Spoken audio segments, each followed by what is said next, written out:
Thank you. Hello. I am Hannah Lidgate. Can you all hear me, or do I need to use the... So I am, in the introduction, I'm actually ex-head of Amplify. So about 3 weeks ago I left Tesco. So I would also like to introduce Simon, who's in the red check shirt, who is now the head of Amplify, but we will, I'll hand over probably at the end. So wanted to talk a bit about our experience at Tesco, why we're exploring innovation, and what Amplify is all about. So, as I said, why are we doing it? What is it? And I also wanted to spend a bit of time on what did I learn in doing that experience. Oh gosh, that's a bit dark. I guess as a bit of context, about a year ago I, alongside the business development director, set up a new business development team, and the role of that was to develop new initiatives that would drive the growth of Tesco into the future. A very big, lofty statement. I guess in doing that it made us think about, well, why is this not happening across the business anyway? Where's all the innovation gone? And so we started to explore that and unpick that. And I guess this statement was something that we focused on quite a lot. We've got 400,000 great people. Why are we failing to unlock them? And what is it that's getting in their way and stopping them innovate? And so this is some of the stuff that came up. So I guess take a year ago, 18 months ago, Tesco was in a slightly different place. We were going through quite a big change across the organisation. And so naturally everyone was fairly heads down, objectives focused, I need to get my day job done.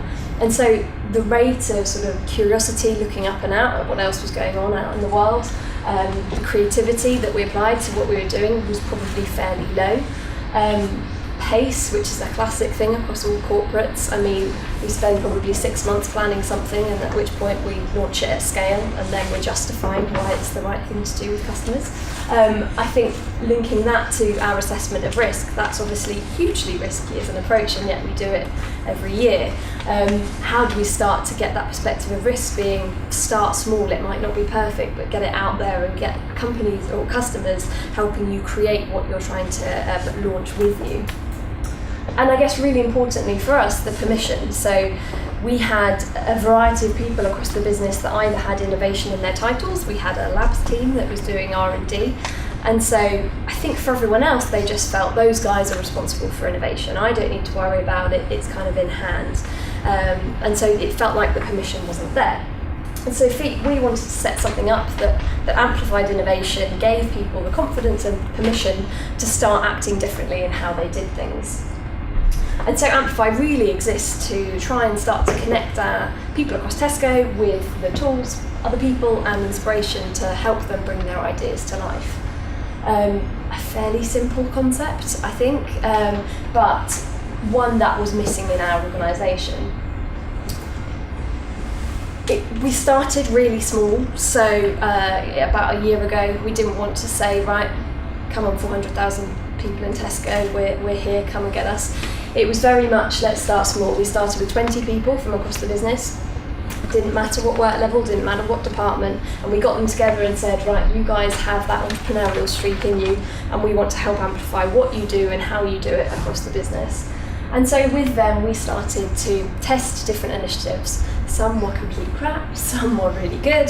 The good ones we've gone on to amplify across the business, obviously the crap ones have not. But the activity and the initiatives largely fell within 3 buckets.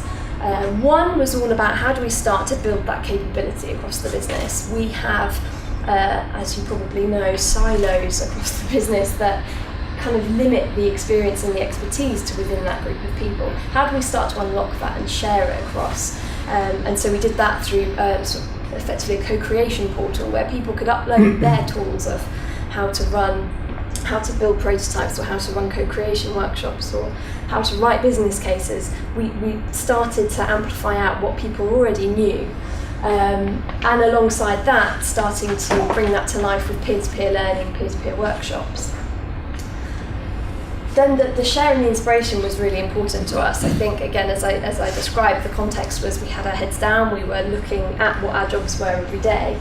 And so we wanted to start sharing what else was going on in the world, not in the other big 4 supermarkets, but in other markets. What can we learn from different people and how they're working? And not only that, what are people doing internally? It's such a big organisation. You can have a project going on over here and it probably gets recreated over here and no one knows. And so we want to start making heroes of those that are already innovating within the business, to start to build the confidence for others to follow.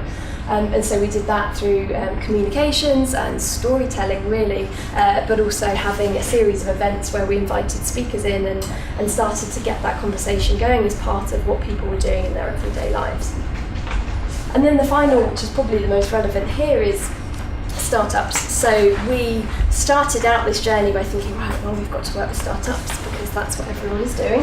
And whilst we have done that and it's been a success, I think what we felt was bringing startups in to do the innovation on our behalf wasn't going to solve the broader problem across the business, i.e. how do we get our colleagues innovating? And so an important part of not only working with them, it was how do we learn from them?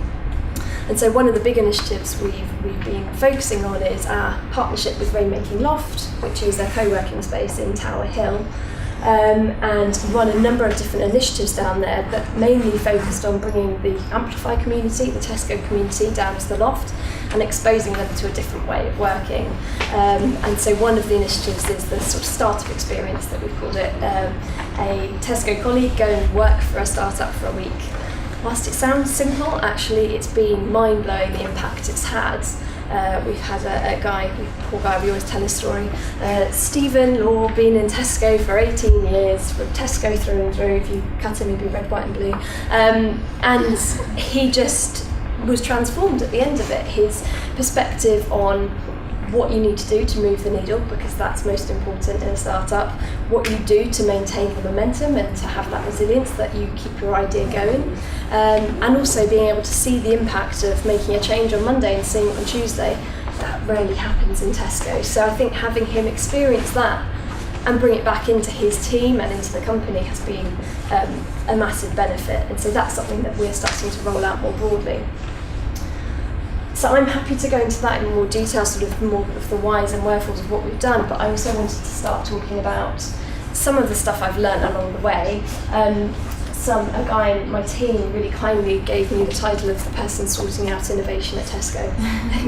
It's a nice big claim to have, but I think one of the things for me is this space is really, it's very sexy, and there's loads of stuff going on and there's loads of startups you can work with, but the fundamentals and the simple stuff often gets overlooked, and sort of here are the 5 things that I took away that I think I would focus on if I had my time again. So 1, being really clear on what you're trying to achieve. Sounds simple, we got it wrong. I think initially we started thinking we just want to get more people innovating, we wanted more people creating innovative products, which is fine, but that's the output of what you're trying to achieve. I think that makes you make choices like, right, we want to work with lots of startups to inject quickly innovation into our business. But actually what we really wanted was more of a sustainable cultural change. But any one of these could be right for your business. Building a reputation of innovation externally could be the right thing for you, but it will make you make choices about what you do. And so being very clear on that up front, I think, is crucial. What is innovation? I mean, I probably shouldn't be asking this at a corporate innovation conference, but this was a really big blocker for us. So we found that we would go and talk to lots of different people across the business, and whenever you said to them, right, what is innovation? Everyone would say, well, it's the really disruptive stuff, or it's technology, or it's us buying Fresh and Easy in the US. It's like big stuff. Yes, or Uber, actually, constantly Uber. It is, but that just meant that me as the marketing manager in Florence and Fred, our clothing business, I mean, that does not relate to what I do every day. So it's not, I don't need to think about it, I don't need to worry about it. And so for me, as I said, innovation is the output, and part of what Amplify was trying to do, or is trying to do, is reframe that conversation, make it less daunting, make it more accessible for me in my day job. And to focus on the ingredients along the way.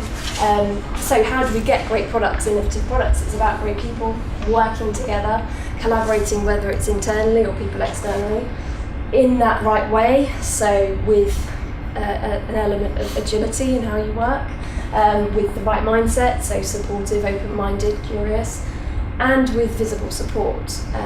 So for such a command and control organisation like a retailer, you need that leadership at the top, giving those signals that this is okay, you're not going to get fired if you go off and do a workshop in a different way.